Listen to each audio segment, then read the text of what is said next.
Southern Hemisphere Solar Eclipse. Presented by Science at NASA. Something strange is about to happen to sunbeams in the Southern Hemisphere. On Sunday, February 26th, the moon will pass in front of the sun, transforming rays of sunlight across parts of South America, Southern Africa, and Antarctica into fat crescents and thin rings of light.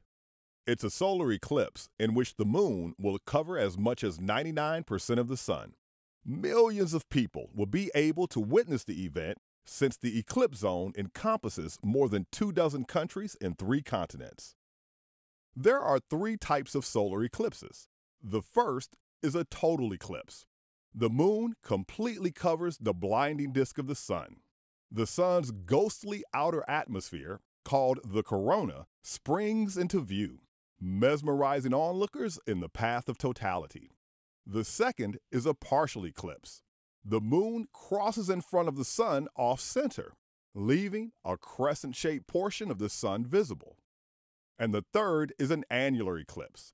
The moon crosses in front of the sun dead center, but the lunar disk does not completely block the sun.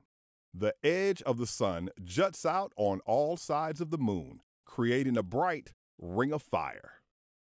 There are also instances when an eclipse is a hybrid between the first and third types, a total/annular eclipse.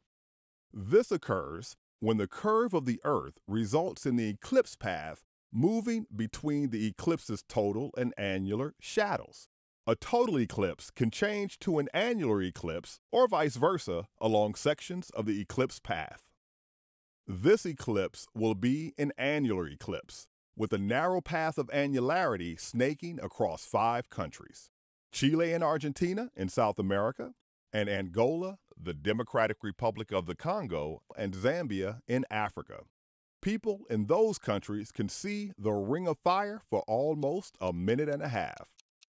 Outside that path, the eclipse will be partial.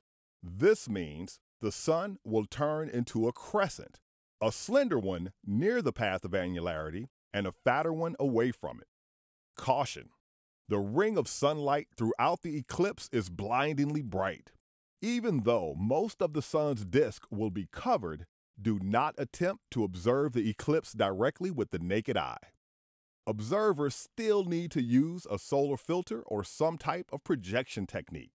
A widely available filter is number 14 welder's glass or darker. Another option is to look at the sun-dappled ground beneath leafy trees. The sight of 1,000 crescent-shaped sunbeams swaying back and forth on a grassy lawn or sidewalk is unforgettable.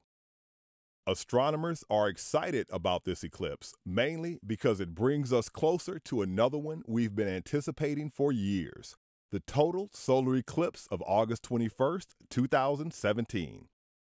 On that date, the moon will completely cover the sun for a total eclipse visible in the United States from coast to coast, in easy driving distance of 100 million people. If the weather accommodates, it should be the best observed eclipse in the history of astronomy. Let the countdown begin. For more news about eclipses and other celestial phenomena, stay tuned to science.nasa.gov.